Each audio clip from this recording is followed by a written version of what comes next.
Amin.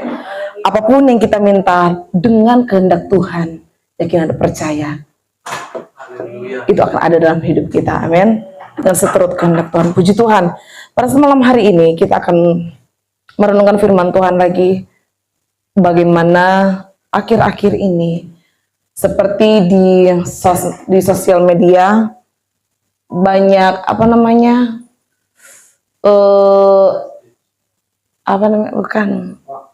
bukan hoax, lagi tren jadi Yudas Iskariot katanya gitu. Banyak bagaimana orang Kristen meninggalkan Tuhan. Akhir-akhir ini adalah hari-hari yang sangat singkat untuk bagaimana kita lebih lagi belajar. Amin. Belajar dalam menghadapi sesuatu, dalam kesulitan apapun kita, di tengah kesulitan apapun itu, kita akan mendapatkan kekuatan dari Tuhan. Contoh dari Rasul Paulus di dalam 2 Korintus pasalnya yang ke-12, ayatnya yang ke-7 sampai ayatnya yang ke-10. Saya akan bacakan untuk kita semua di dalam nama Tuhan Yesus. Tetapi kepada tiap-tiap orang dikaruniakan penyataan roh untuk kepentingan bersama. Sebab kepada 2 Korintus, ini 1 Korintus.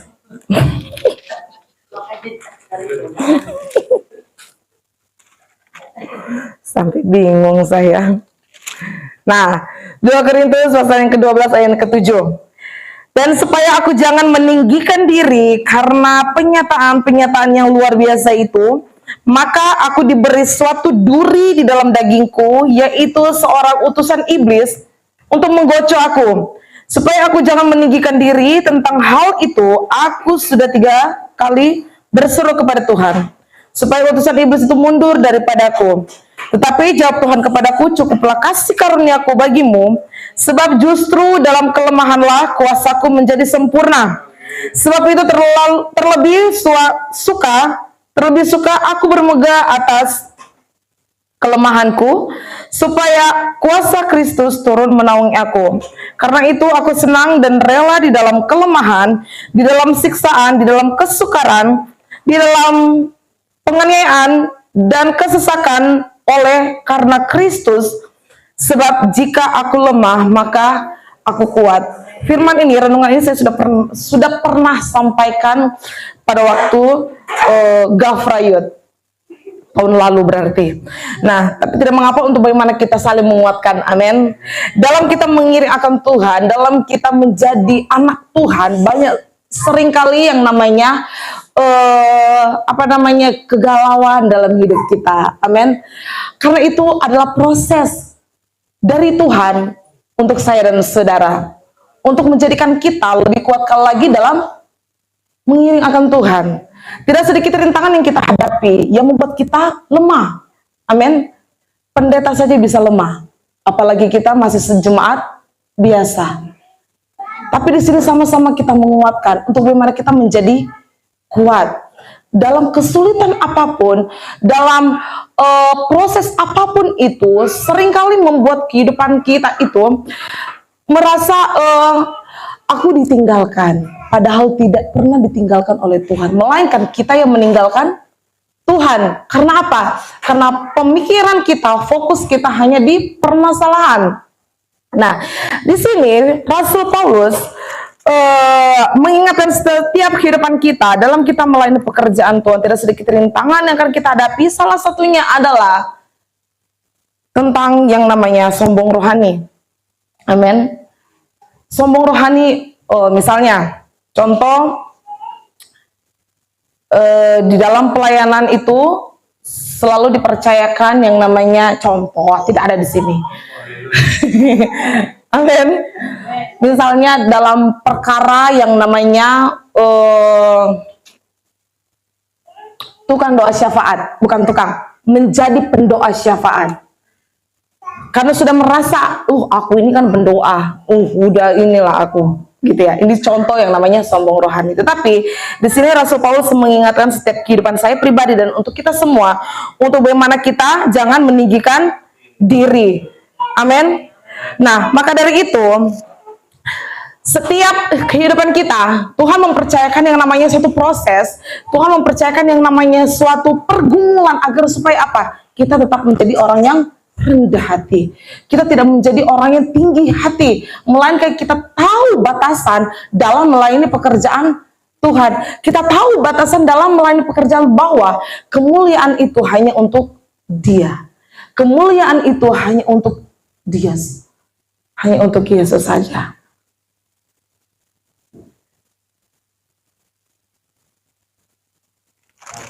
Seorang Rasul Paulus aja, dia adalah seorang rasul. Seorang yang dipenuhi oleh Roh Kudus. Seseorang yang benar-benar dipakai oleh Tuhan. Kita tahu bersama bagaimana latar belakang daripada Rasul Paulus. Dia adalah penganiaya jemaat-jemaat Tuhan. Tapi dipakai Tuhan secara luar biasa. Maka dari itu, ketika setiap kita dalam melayani pekerjaan Tuhan, di dalam kita mengiring akan Tuhan, harus tahu yang namanya batasan.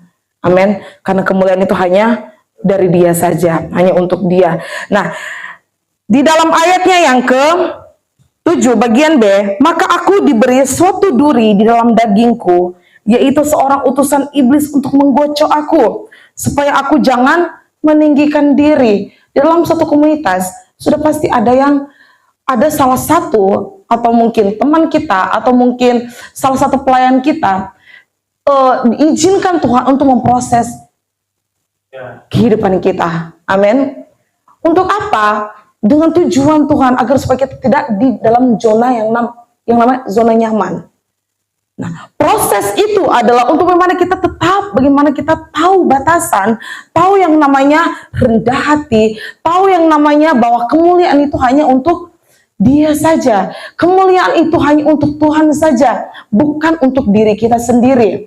Sekalipun banyak mengatakan bagaimana kita, bagus banget itu Bapak Dipo kalau pimpin pujian. Lu tangka di pedaki.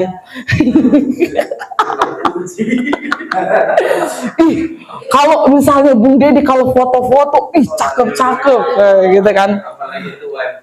Dapat jodoh cantik lagi kan gitu.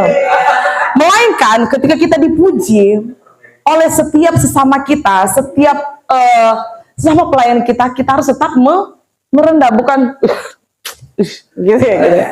Tapi melainkan kita harus tetap merendah, karena kemuliaan hanya untuk Tuhan saja, hanya bagi Dia saja. Nah, di dalam kesulitan ini kita menghadapinya adalah bagaimana pertentangan antara rohani dan daging itu sendiri. Daging mengatakan bagaimana, udah kayak Lucifer gitu ya, nggak usah diperjelas lagi. Bagaimana daging itu membuat kita, yang harus daging ini menuntut kita agar supaya kita kok daging menjaga kekudusan, melanggar yang namanya kekudusan. Di poin ini emang untuk bagaimana kita mengecewakan hati Tuhan. Karena firman Tuhan kan orang berkata begini, ya kayak mana lah orang daging lemah ya, roh memang penurut tapi dagingku lemah, jadi aku nurut lah. Tapi di sini kita sama-sama belajar, amin, berusaha belajar. Saya pun tetap belajar. Ibu PDP Oma Linda pun saya kira masih belajar. Bapak Willy apalagi masih belajar. Amin. Semua kita di sini masih sama-sama belajar dalam yang namanya penundukan diri kepada Tuhan. Sangat sulit, maka dari itu kekuatan dalam kesulitan itu Roh Kudus lah yang menolong kita. Roh Kudus lah yang menolong kita untuk bagaimana kita mendapatkan yang namanya rendah hati, yang namanya tahu yang namanya kemuliaan itu hanya untuk Tuhan saja. Amin. Nah, ayat 7 dikatakan tadi bagaimana itu ada yang namanya peperangan rohani yang sudah saya bacakan tadi. Nah, Rasul Paulus dia adalah rasul yang luar biasa karena dia menuliskan bagaimana betapa banyaknya surat-surat untuk bukan hanya pada masa itu tapi untuk kita juga. Amin.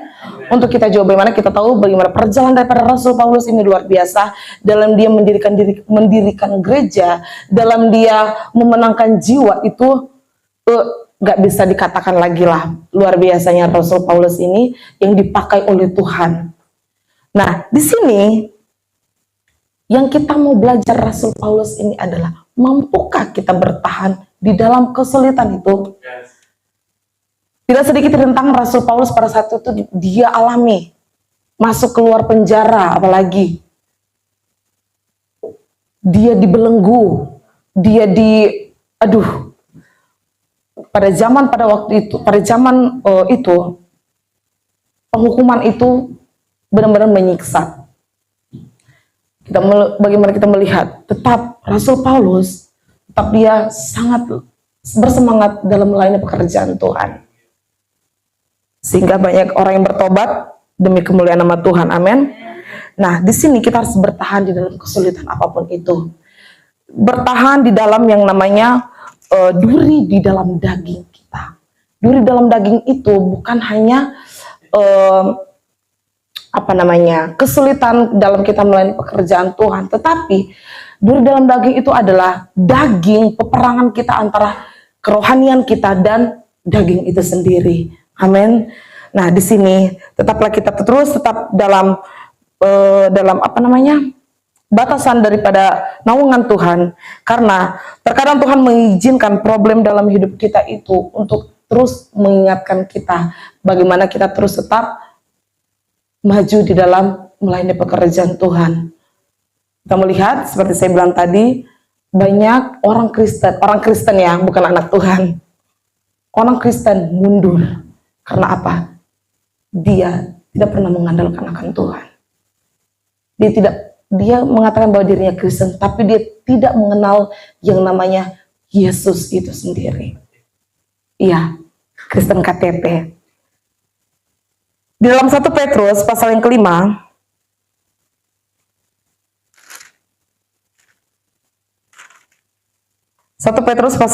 ayat yang ke-8, sadarlah dan berjaga-jagalah, lawanmu si iblis berjalan keliling sama seperti singa yang mengaum-ngaum dan mencari orang yang dapat ditelannya. Jemaat-jemaat Tuhan dikasih oleh Tuhan, incaran dari iblis adalah setiap anak-anak Tuhan yang selalu setia kepada Tuhan. Incaran dari iblis adalah apalagi anak-anak muda kita. Yang menjadi penopang anak-anak muda kita apa? Kita orang-orang tuanya. Amin. Untuk terus mendoakan setiap anak-anak muda. Karena zaman sekarang ini kesulitan benar-benar sudah benar-benar tidak transparan, sudah benar-benar tidak abu-abu lagi, benar-benar dinyatakan di dalam sosial media. Seperti saat ini yang lagi trennya yang namanya gaya velocity. Kalau misalnya kita memperhatikan, itu adalah simbol-simbol dari antikris. Betapa luar biasanya sosmed itu yang dipakai oleh antikris untuk memancing setiap anak-anak muda, memancing setiap orang-orang untuk bagaimana menyukai hal-hal yang antikris buat.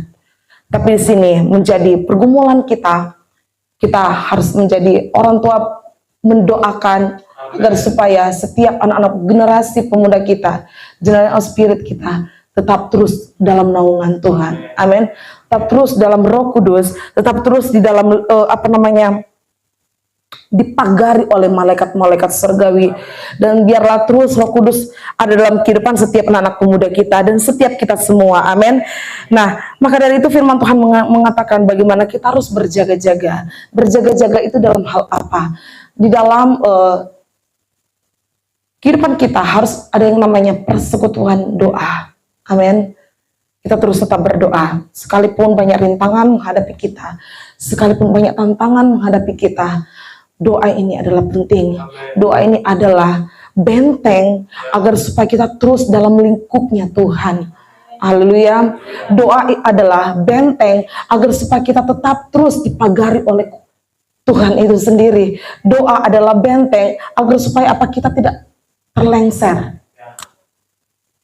Firman Tuhan mengatakan, orang yang bertahan sampai kesudahannya, dia akan mendapatkan mahkota kehidupan. Amin. Mahkota kehidupan inilah yang menjadi fokus kita dari Tuhan. itu adalah hadiah terindah dari Tuhan untuk kita, amin, yang bertahan pada kesudahan. Sekalipun saya tidak sanggup menghadapi ini semua. Saudara-saudara, saya pernah mengalami yang namanya, bukan pernah lagi, saya yakin percaya kita semua mengalami yang namanya tantangan, amin. Tantangan yang membuat kita seakan-akan ingin mundur dalam melayani pekerjaan Tuhan, ingin mundur dalam lingkupnya Tuhan. Tetapi jemaat-jemaat Tuhan,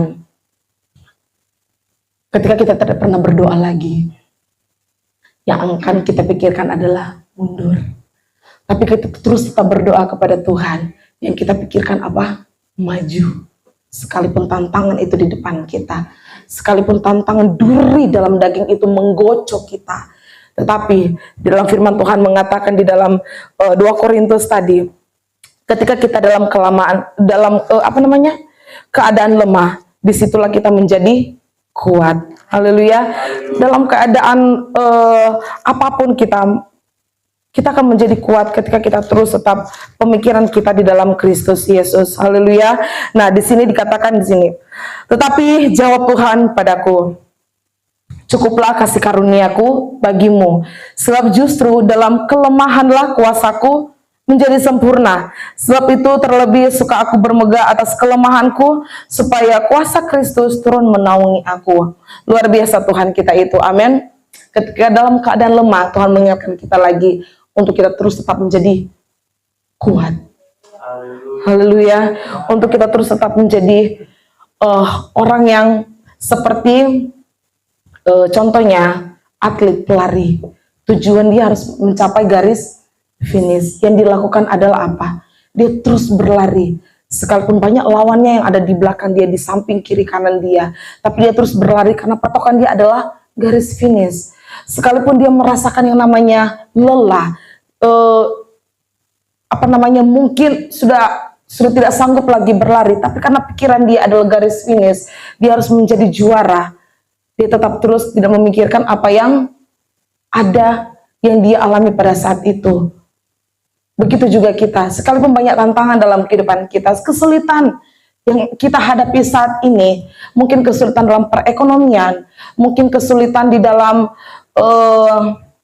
keluarga kita, mungkin kesulitan di dalam hal apapun itu, yakin percaya, Roh Kudus akan memberikan kita kekuatan, amin. Karena Roh Kudus adalah penolong yang Tuhan berikan dalam setiap saya dan jemaat-jemaat Tuhan yang ada. Biarlah kita terus tetap maju di dalam Tuhan, sebab di dalam 2 Korintus ayat ke-10 dikatakan begini, karena itu aku senang dan rela di dalam kelemahan, di dalam siksaan, di dalam kesukaran, di dalam penganiayaan dan kesesakan, oleh karena Kristus, sebab jika aku lemah, maka aku kuat. Kita harus berpatokan ke dalam kehidupan kita, karena semuanya kita ada sampai saat ini hanya untuk Kristus, amin, hanya untuk Dia. Sebentar lagi kita akan memperingati yang namanya Hari Paskah, tentang kematian Kristus di kayu salib. Betapa luar biasanya Tuhan kita, Dia mampu memikul salib hanya untuk saya dan saudara, hanya untuk memulihkan kita semua, amin. Hanya untuk memulihkan keadaan kita, hanya untuk menanggung setiap dosa kita, kesalahan kita, hanya untuk menanggung setiap kemarahan kita, hanya untuk menanggung setiap apapun yang menjadi hal-hal daging yang Tuhan tidak suka, tetapi menjadi kesukaan bagi kita. Tapi marilah di sini kita terus tetap kuat di dalam kesulitan apapun itu, sekalipun kita dalam peperangan rohani, karena kita mau berpatokan kita kepada Tuhan, yakin percaya Tuhan akan terus memampukan kita. Kita angkat pujian yang mengatakan,